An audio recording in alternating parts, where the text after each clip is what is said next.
Comme tous les mercredis, à la prison haute sécurité de Qamishli, c'est jour de parloir. Ici, ne sont emprisonnés que des djihadistes de Daesh. 650 membres de l'État islamique, pour beaucoup des Syriens, capturés pour la plupart par les forces arabo-kurdes et FDS lors des batailles de Deir ez-Zor et de Raqqa. Quelques minutes de conversation qui les relient chaque semaine au monde extérieur. Une existence qui désormais ne tient qu'à ce fil.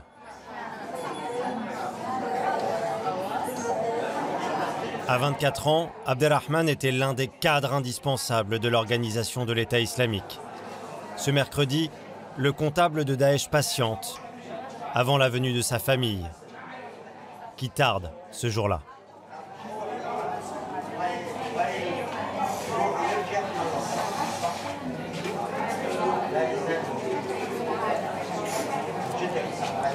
Se voir sans s'entendre.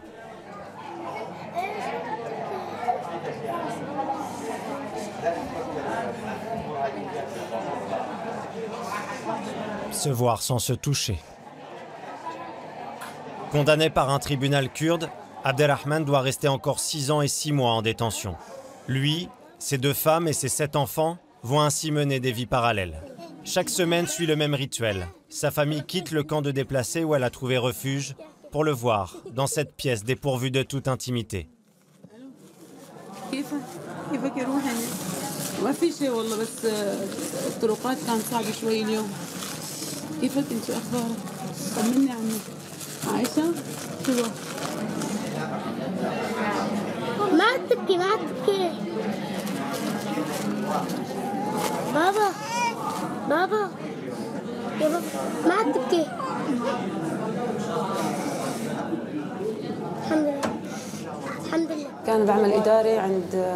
Il a commis une faute en allant avec Daesh. Il a intégré Daesh car on était pauvres et rejoindre Daesh nous permettait de mieux vivre. Il l'a fait pour ses enfants. À 90%, il l'a fait pour ses enfants. Mais au moment des premiers bombardements, il a décidé de fuir. Il a fui Daesh pour ne plus avoir affaire à eux, pour en finir.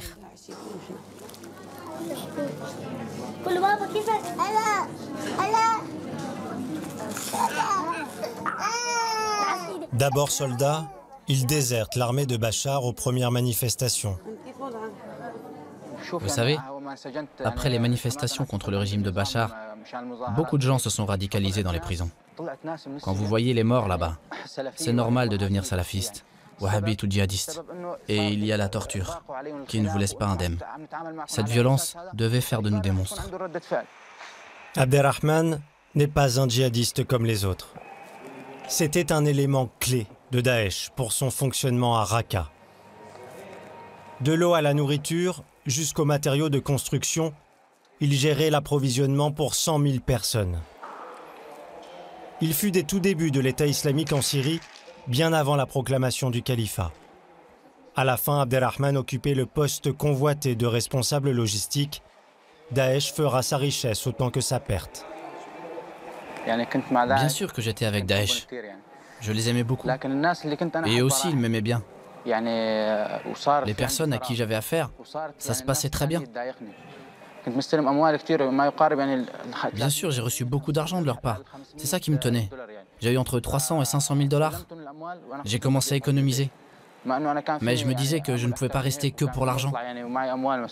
Je gagnais bien, mais la situation m'échappait. À cause de l'oppression, de leurs exactions, j'ai voulu partir. Mais j'ai dû rester car ils m'ont empêché de partir. Ils m'ont retenu. Son idylle avec Daesh va s'interrompre, selon lui, au moment de l'afflux par milliers de combattants étrangers. Ils ont commencé à me traiter différemment, car j'étais pas assez radical. Et j'ai commencé à les détester énormément. Je ne les ai pas rejoints pour ça. Je les ai rejoints pour la religion, car ils étaient censés faire la charia, mettre en avant la justice.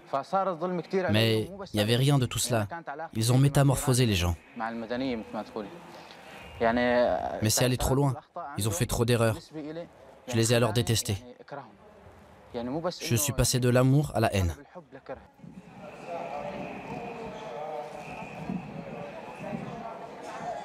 Des djihadistes surveillés de près par l'administration pénitentiaire. À leur tête, une femme, une Kurde, ne portant pas le voile au milieu d'ultra-radicaux, en apparence un choc des cultures, mais pas pour Abir Massoud. On peut avoir une idée préconçue sur Daesh. En fait, j'avais peur. Mais malgré cette peur, je devais les respecter. Je me suis demandé si je pouvais rentrer sans foulard à l'intérieur. Si sans foulard, ils allaient m'agresser ou me demander pourquoi je ne portais pas de voile. Mais rien de cela ne s'est produit. Il n'y a eu aucun incident. Non, au contraire, tout s'est bien passé.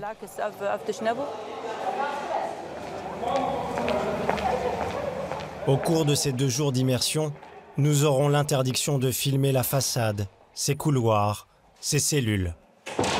Tout ce qui ressemble à un univers très carcéral.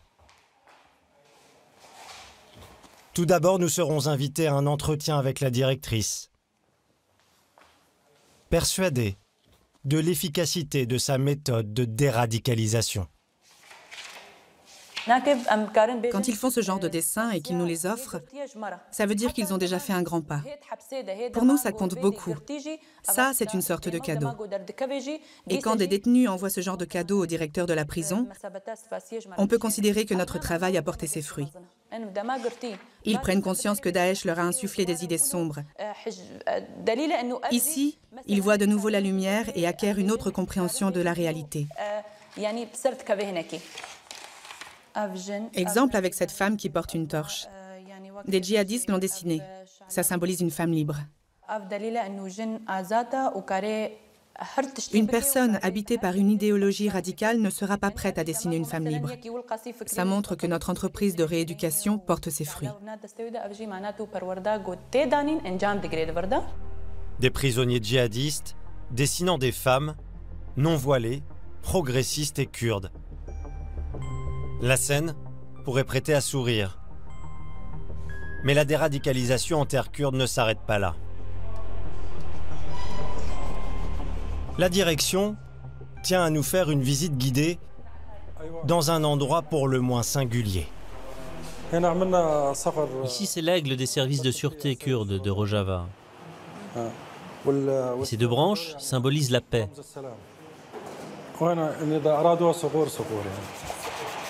Bienvenue dans l'atelier de modélisme de la prison de Qamishli. Ici, on forme ces anciens djihadistes au métier de décorateur d'intérieur ou de peintre en bâtiment. Objectif, les réinsérer dans la société syrienne. Là, c'est 15 cm. 15. 15, tu m'as compris? Là aussi, c'est la même longueur. On s'entraîne à faire des maquettes très orientées, tout simplement à la gloire de Rojava, la province autonome kurde, ou d'Öcalan, le leader vénéré du PKK, le parti des travailleurs kurdes qui contrôle en sous-main cette prison. Hé les gars, faites attention, soyez attentifs au travail de votre collègue. Regardez comment il prend les mesures, et comme ça, tout le monde progressera. Avant de transmettre son savoir, Saïef était un combattant djihadiste, arrêté juste avant de commettre un attentat suicide, d'après le renseignement kurde. En prison depuis 8 mois, il rêve désormais d'ouvrir un cabinet d'architecte. Je m'inspire de mon vécu pour faire ces modèles. J'ai le sentiment de voir mon pays, d'avant la guerre. Ici, je ne détruis pas, je construis. Avec ces maquettes, c'est comme si je voyais la Syrie d'avant. Avant l'invasion, avant l'arrivée de Daesh et avant les idées islamistes. Mon pays était comme ça. C'était ça le tissu social de mon pays. Un Saïef qui montre un tout autre visage que celui qu'il présentait il y a encore quelques mois.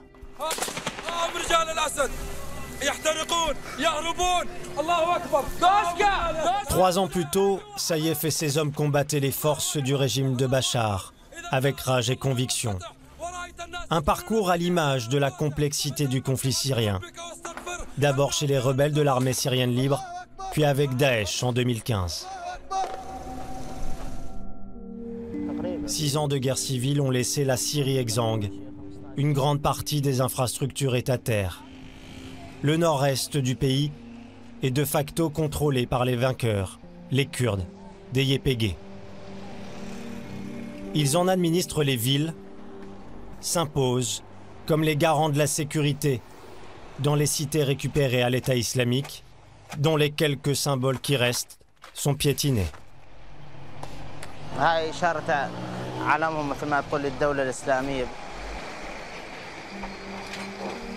La guerre n'est pas finie, mais pour les Kurdes, l'après-guerre a bel et bien commencé.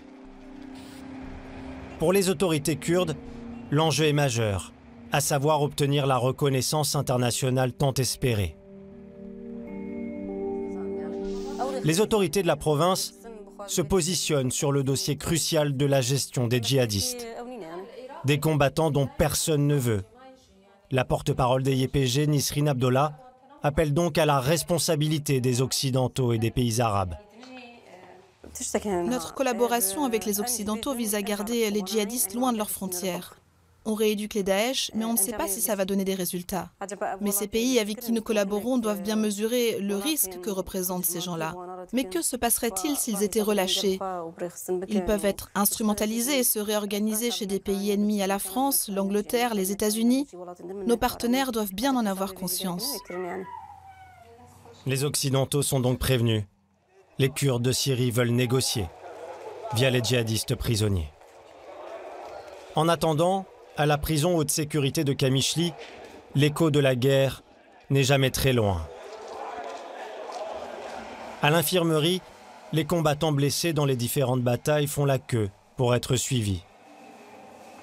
Ce jour-là, 2 adolescents de 14 ans débarquent pour être soignés. Découvrant leur jeune âge, la direction, pris de court, tente de trouver une solution.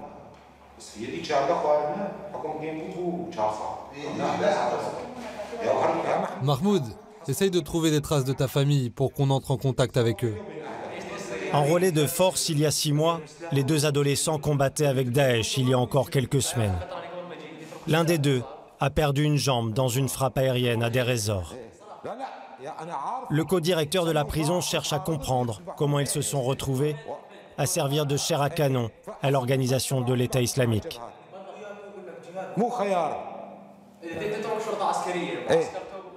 T'es d'abord arrêté par la police militaire, enfermé.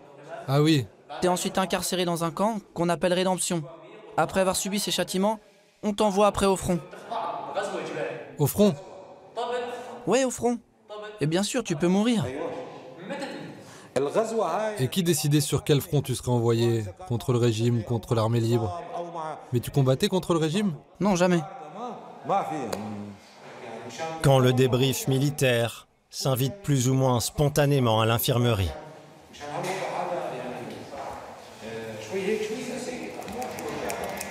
Au salon de coiffure de la prison, on préfère plutôt se taire ou s'en tenir au strict minimum. Le barbier est lui-même un détenu, 10 mois déjà à vivre derrière les barreaux. Je te coupe par là aussi? Oui. Avant de s'improviser coiffeur, Tala était couturier à Raqqa. C'était en fait une couverture pour des activités bien moins nobles.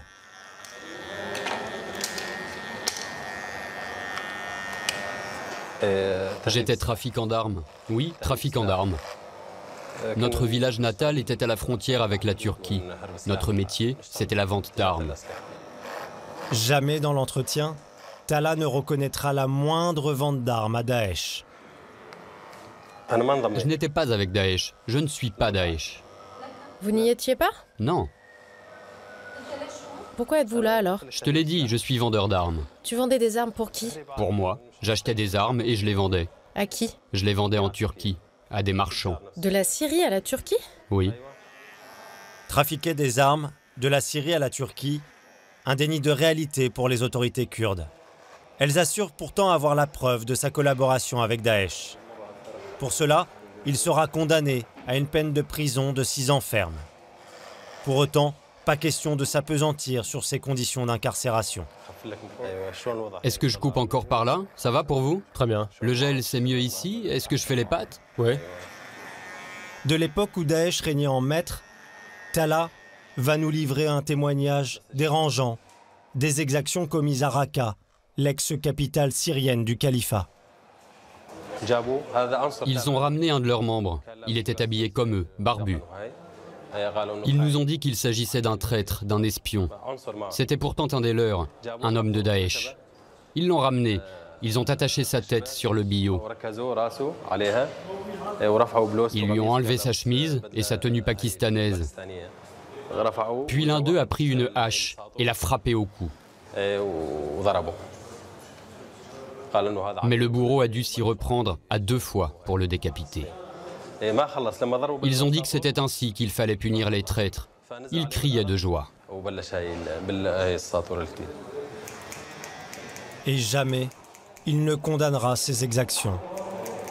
Talha retournera à ses tondeuses sous le regard d'Abdullah Öcalan, le leader vénéré des Kurdes, jamais très loin dans cette prison haute sécurité. Ici, c'est les Assaïch, la sûreté kurde, qui surveille de près ces centaines de djihadistes. Objectif, montrer que ce centre est tout sauf Guantanamo. Quoi de mieux alors qu'une partie de volley-ball où s'invite, comme par hasard, le chef de la sécurité, Rezan Ibrahim. Pas d'armes, ni de matraque. Pendant ce tournage, lui et ses hommes veilleront à chaque instant à donner une image de gentils organisateurs. Des vainqueurs qui ne se font pas prier pour attaquer. Tout est bon pour marquer un point face à un ex-djihadiste. Comment je le sens? Je sens qu'on peut les aider à évacuer. On arrive à tisser un lien humain avec eux. Et nous sommes heureux. Car à la fois ce sont nos ennemis, mais on croit au fait de pouvoir les ramener dans le droit chemin. On peut les réintégrer dans la communauté. Je dis au monde, aux Occidentaux, arrêtez de parler.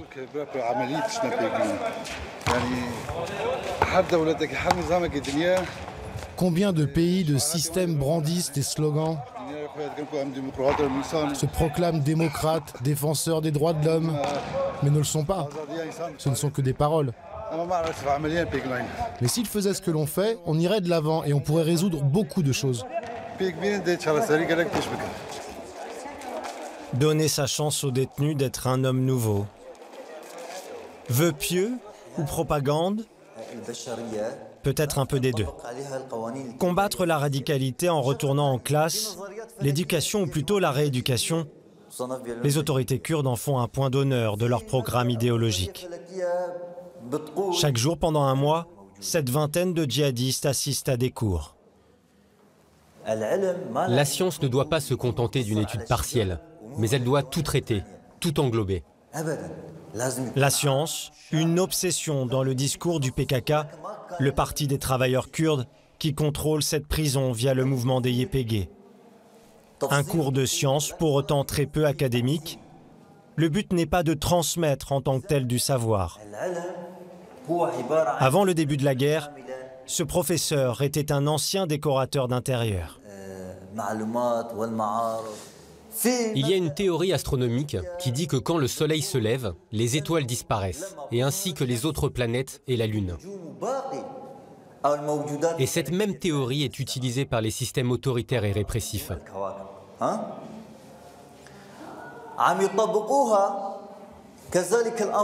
Le pouvoir agit comme un soleil qui domine sa population.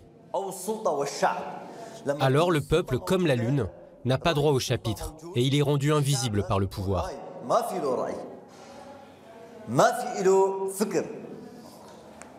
De l'astronomie à la théorie politique, le pas est vite franchi. La science est quelque peu laissée de côté. Le cours s'engage alors sur un chemin très politique. Comme Socrate, comme notre prophète Mohammed, que la paix et la prière soient sur lui. Comme au Jalan, ils ont demandé à ce qu'on suive le chemin des connaissances et de l'apprentissage. Et bien sûr, il y a certains versets du Coran qu'on peut citer en résumé. Comme le dit notre Dieu, qu'il soit loué le Tout-Puissant et le Miséricordieux. Ces gens-là ne pensent-ils pas? Ne comprennent-ils pas? Ne voient-ils pas? Ces interrogations signifient quoi selon vous? Cela montre que Dieu nous incite à voir, à réfléchir, à apprendre. Un professeur marxiste aux références religieuses, même les anciens membres de Daesh n'iront pas s'aventurer sur le terrain coranique. Une stratégie pourtant pleinement assumée par l'enseignant Koshir Massoud. Je suis convaincu de l'importance de cette entreprise de rééducation. L'homme a des yeux et un cerveau, et c'est par la connaissance qu'il voit clair, qu'il trouve son chemin. Car sans la science, l'homme est aveugle. Et bien sûr, l'accès à la connaissance ne peut s'envisager que par la science et l'éducation. Il faut donc comprendre de quoi se nourrit Daesh pour pouvoir rééduquer ces gens. Rééduquer, l'obsession de cette prison-académie. En son temps, Daesh lui aussi pratiquait une forme plus radicale de rééducation. Abdelrahman, le comptable de l'organisation de l'État islamique, avait alors suivi ces cours d'endoctrinement religieux. Après, des gens de Daesh sont venus. Ils nous donnaient des cours d'idéologie et de raffermissement de la foi.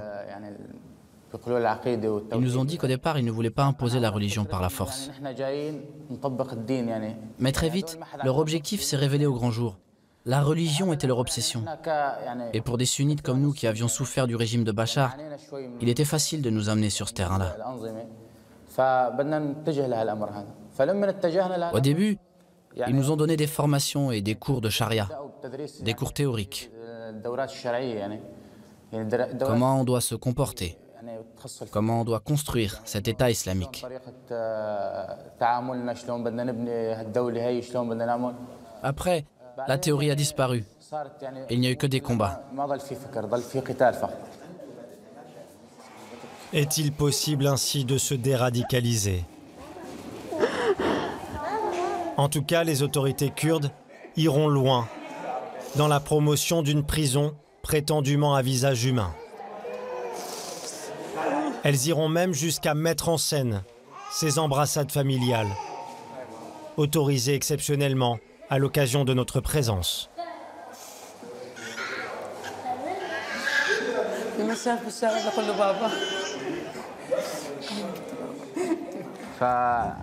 À partir du moment où je suis parti de Raqqa, je suis devenu un hors-la-loi. Mes voisins m'avaient prévenu que les services secrets de Daesh étaient à mes trousses, qu'ils avaient brûlé ma maison. À partir de ce moment, la peur a fait irruption dans ma vie. Et elle ne me quitte plus. Mais je ne suis plus avec Daesh. J'ai changé.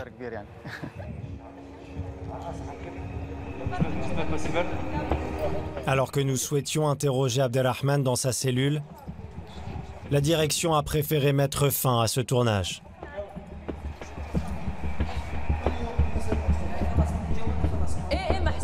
Nous avons bien tenté de négocier, mais les portes se sont alors soudainement refermées. Tout le monde s'est alors rappelé que nous étions bel et bien dans une prison.